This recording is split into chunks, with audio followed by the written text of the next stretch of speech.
আসসালামু আলাইকুম। আমি তোমার টিভির আপডেট সংবাদের সঙ্গে আছি নুসরাত শারমিন। শুরুতেই সংবাদ শিরোনাম। তীব্র তাপপ্রবাহে আবারও 3 দিনের হিট অ্যালার্ট জারি। মে মাসের প্রথম সপ্তাহে বৃষ্টি ও কালবৈশাখীর সম্ভাবনা। কাল খুলছে প্রাথমিক বিদ্যালয়।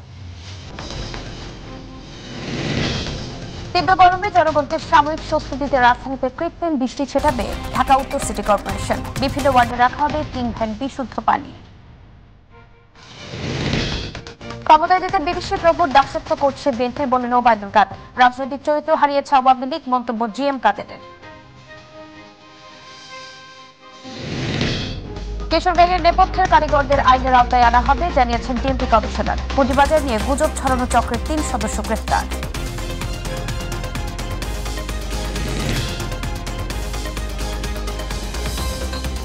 দর্শক শুনছিলেন সংবাদ শিরোনাম। সংবাদ এছাড়াও থাকছে মাই টিভির সাপ্তাহিক আয়োজন মাইটে।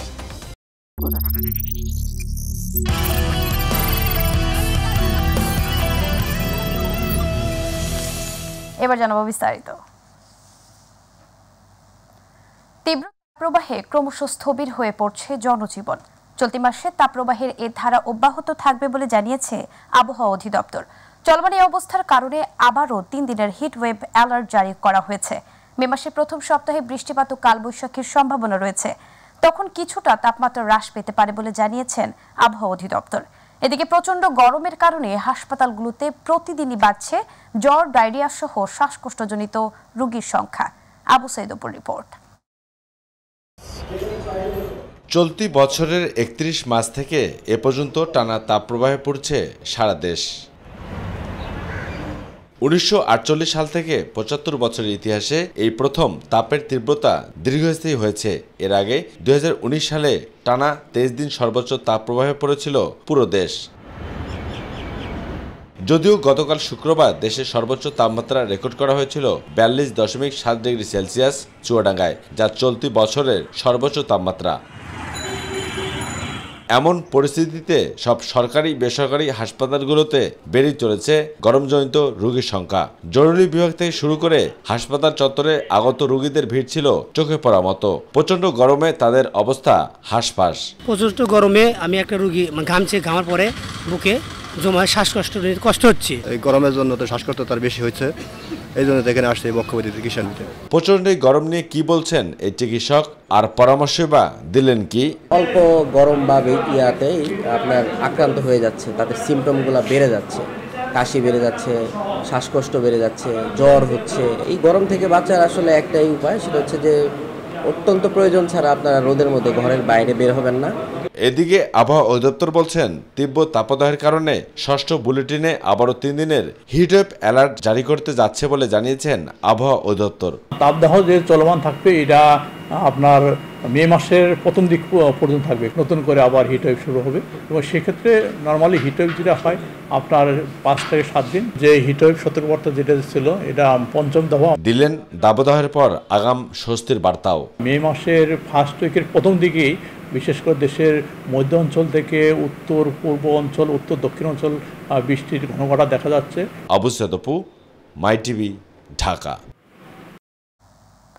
তীব্র তাপপ্রবাহের কারণে 7 দিনের ছুটি শেষে কাল খুলছে প্রাথমিক বিদ্যালয়। তবে ক্লাসের সময় কমিয়ে আনা হয়েছে। অন্যদিকে প্রাক প্রাথমিক শ্রেণীর কার্যক্রম পরবর্তী নির্দেশ না দেওয়া পর্যন্ত বন্ধ থাকবে। তাপপ্রবাহে প্রাথমিক বিদ্যালয় পরিচালনায় দিক নির্দেশনা দেওয়া হয়েছে।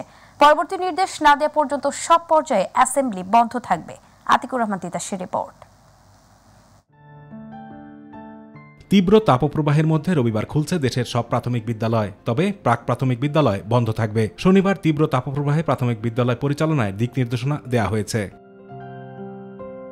দিক নির্দেশনায় বলা হয়েছে, চলমান তাপপ্রবাহের কারণে কোমলমতি শিশুদের স্বাস্থ্য ঝুঁকির বিবেচনায় সরকারি প্রাথমিক বিদ্যালয়, শিশু কল্যাণ ট্রাস্ট পরিচালিত প্রাথমিক বিদ্যালয় সমূহ ও উপানুষ্ঠানিক শিক্ষা ব্যুরো লার্নিং সেন্টারগুলোতে শ্রেণীর কার্যক্রম চালুর বিষয়ে কয়েকটি সিদ্ধান্ত গ্রহণ করা হয়েছে।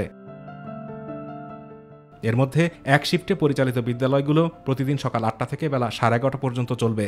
2 শিফটে পরিচালিত বিদ্যালয়গুলো প্রথম শিফট সকাল 8টা থেকে সকাল 9:30 এবং দ্বিতীয় শিফট 10:45 থেকে 11:30 পর্যন্ত চলমান থাকবে। প্রাক প্রাথমিক শ্রেণীর কার্যক্রম পরবর্তী নির্দেশনা না দেওয়া পর্যন্ত বন্ধ থাকবে। তাপপ্রবাহ সহনীয় পর্যায়ে না আসা পর্যন্ত অ্যাসেম্বলিও বন্ধ থাকবে।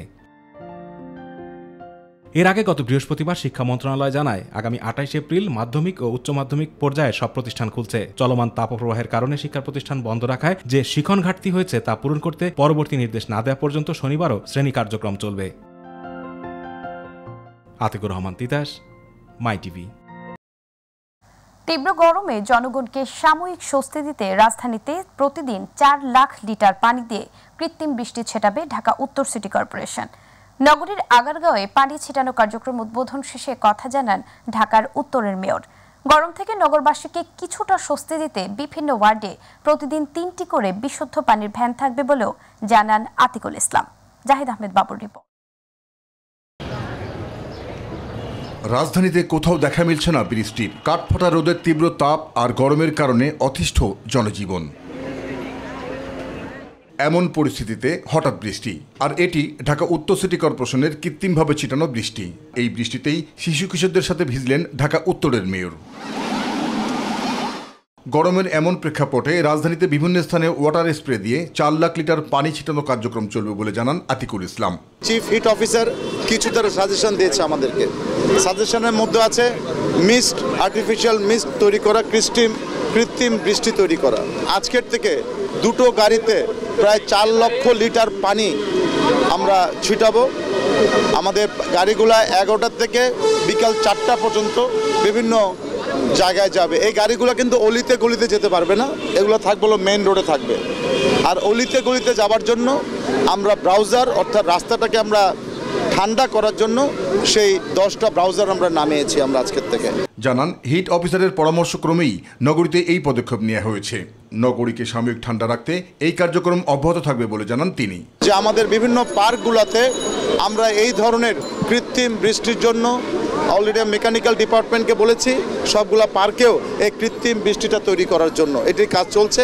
আমরা আশা করি আগামী 7 দিনের মধ্যে পার্কগুলোতেও আমরা কৃত্রিম বৃষ্টিটা তৈরি করতে পারবো। এছাড়াও উত্তরের ওয়ার্ডগুলোতে প্রতিদিন 3টি করে বিশুদ্ধ পানির ভ্যান থাকবে বলেও জানান ঢাকা উত্তরের মেয়র।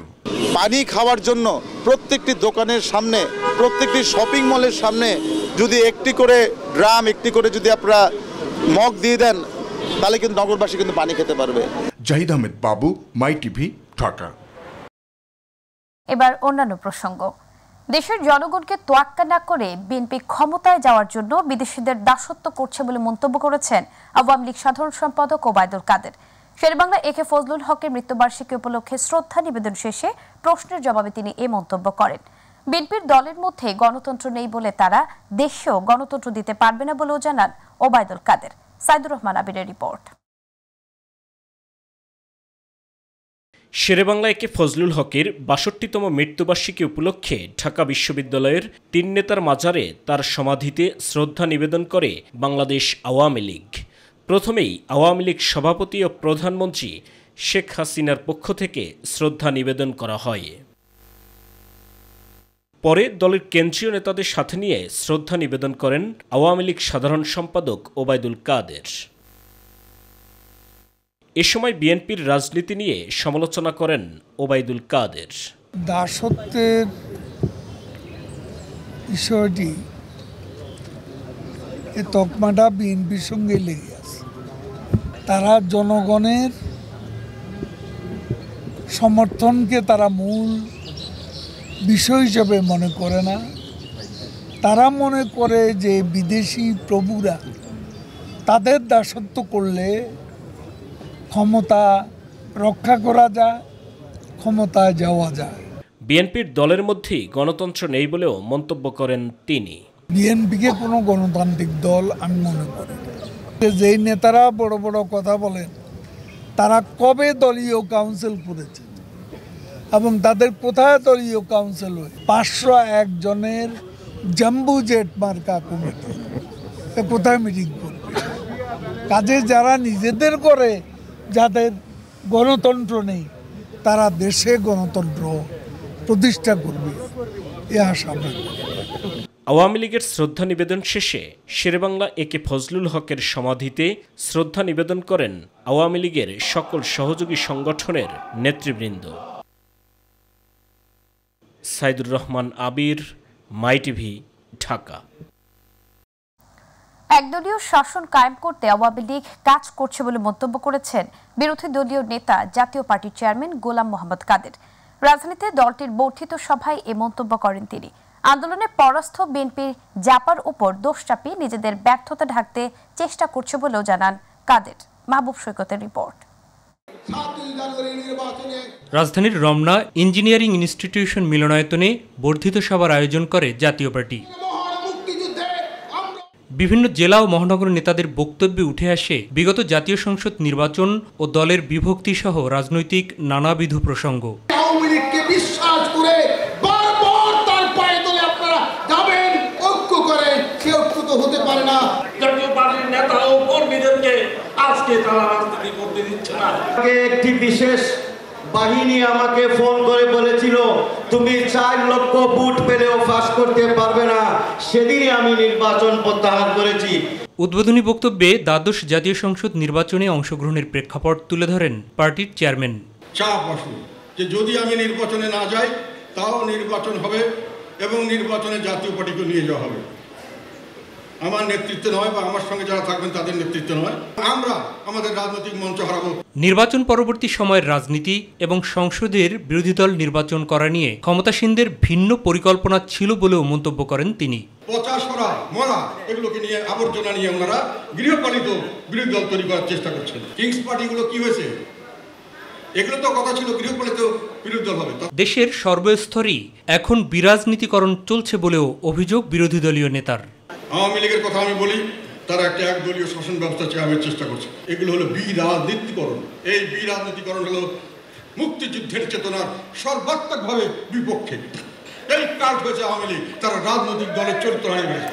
বিএনপির রাজনীতি নিয়েও মন্তব্য করেন তিনি। বিএনপি আন্দোলনে পরাস্ত হয়েছে, আমি তাদের দোষ দিই না।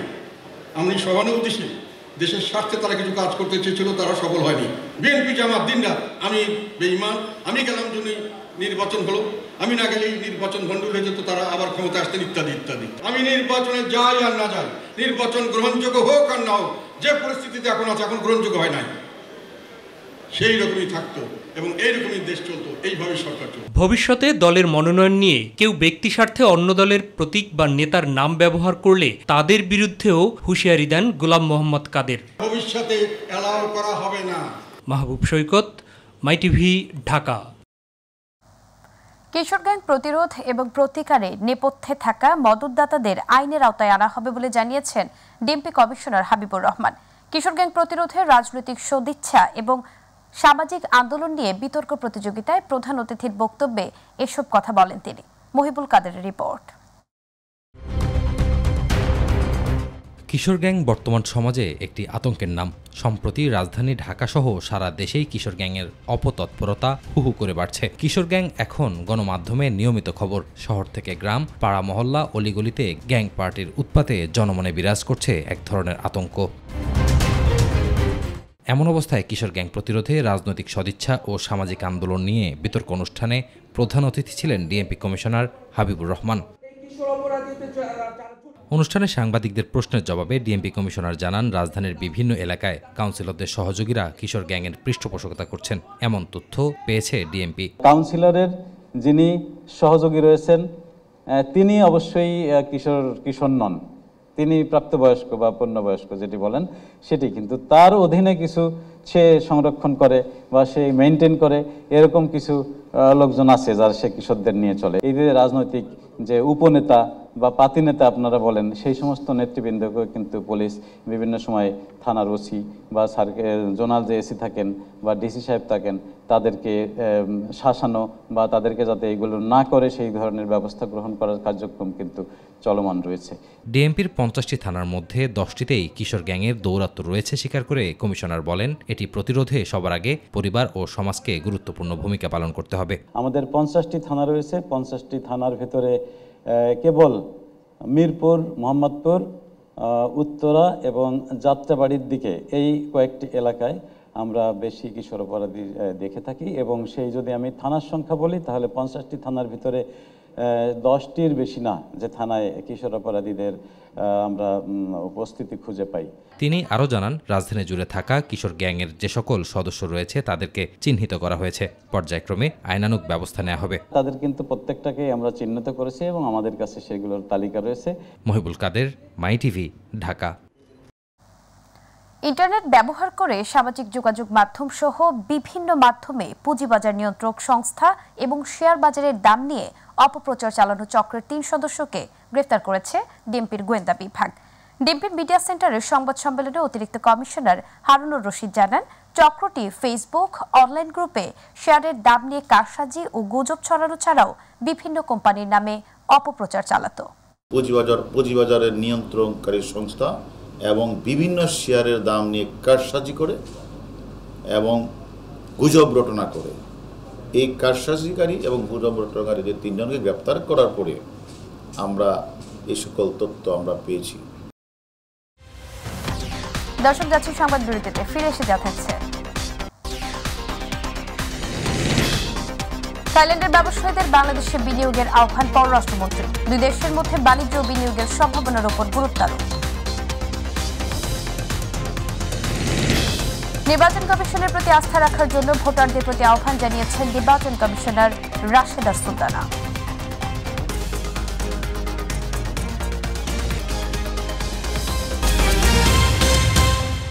আবারও স্বাগত, আপনারা দেখছেন মাই টিভি সংবাদ। থাইল্যান্ডের ব্যবসায়ীদের বাংলাদেশের বিনিয়োগের আহ্বান জানিয়েছেন পররাষ্ট্রমন্ত্রী ডক্টর হাসান মাহমুদ। শুক্রবার ব্যাংককে বাংলাদেশ দূতাবাসের আয়োজনে ব্যবসায়িক সভায় তিনি এ আহ্বান জানান। আলোচনা সভায় 2 দেশের মধ্যে বাণিজ্য ও বিনিয়োগের সম্ভাবনার উপর গুরুত্ব আরোপ করেন মন্ত্রী।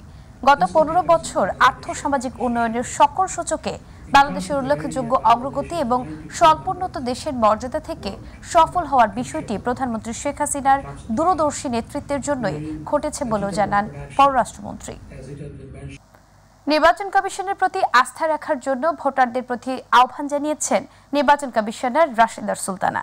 দুপুরে জেলা প্রশাসকের সম্মেলন কক্ষে চলমান উপজেলা পরিষদ নির্বাচন উপলক্ষে লালমনিরহাটের বিভিন্ন উপজেলার প্রার্থী ও নির্বাচন সংশ্লিষ্ট কর্মকর্তাদের সাথে মতবিনিময় শেষে সাংবাদিকদের সাথে আলাপকালে তিনি এ আহ্বান জানান। আমাদের কাজের প্রতি আস্থা রাখেন, আমাদের আইনশৃঙ্খলা বাহিনীর কাজের প্রতি আস্থা রাখেন, সবার কাজের প্রতি আস্থা রাখেন, কারণ নির্বাচন দেশের জন্য অত্যন্ত জরুরি। একটা গণতান্ত্রিক দেশে নির্বাচনী ব্যবস্থাটা আরও জোরদার হওয়াটা জরুরি। এই জন্য আপনারা ভোটে আসেন, ভোট। এবার তথ্য প্রযুক্তি বিষয়ক মাই টিভির সাপ্তাহিক আয়োজন মাইটেক।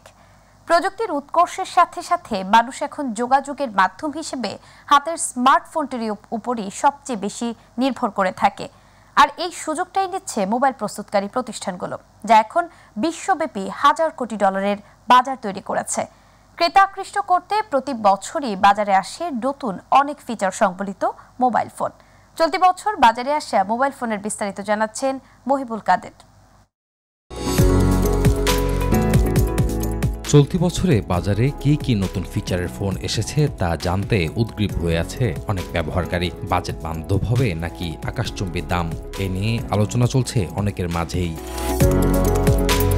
বছরের প্রথমেই বাজারে এসেছে আলোচিত OnePlus 12 মোবাইল ফোন। 3টি রঙে পাওয়া যাচ্ছে এটি। অ্যান্ড্রয়েড 14 অপারেটিং সিস্টেম চালিত এই মোবাইল ফোনে ক্যামেরার ক্ষেত্রে বরাবরের মতোই চমক দেখিয়েছে।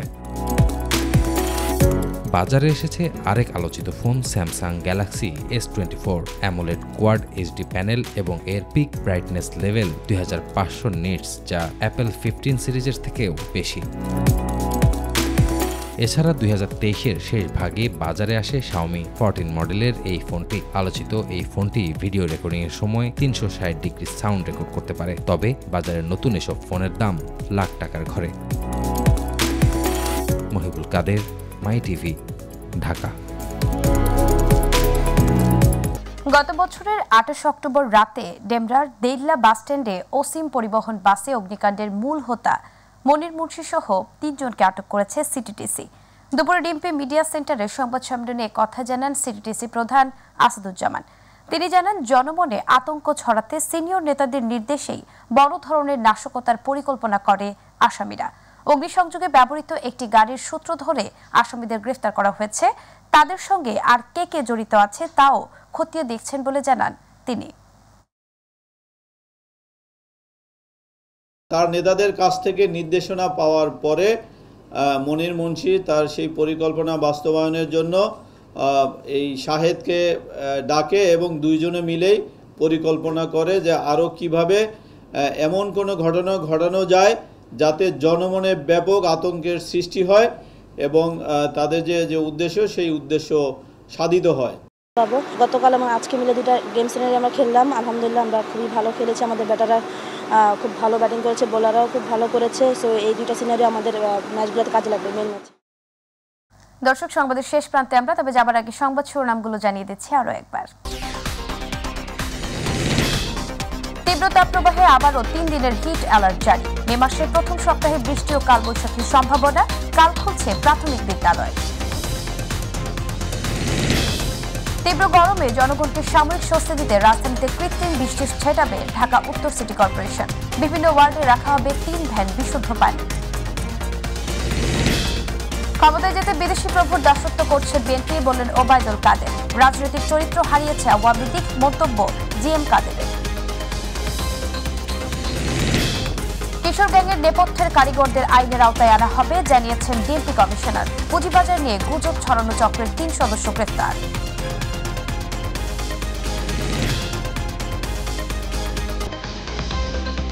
দর্শক, সঙ্গে থাকার জন্য ধন্যবাদ। ইউটিউবে মাইটিভি সংবাদ পেতে ভিজিট করুন youtube/mytvb নিউজ এবং আমাদের অনুষ্ঠান দেখতে ভিজিট করুন youtube/mytvb বাংলা, facebook/mytvb বাংলা। আমাদের পরবর্তী সংবাদ রাত 8টা 30 মিনিটে দেখার আমন্ত্রণ জানিয়ে বিদায় নিচ্ছি আমি নুসরাত শারমিন। আল্লাহ হাফেজ।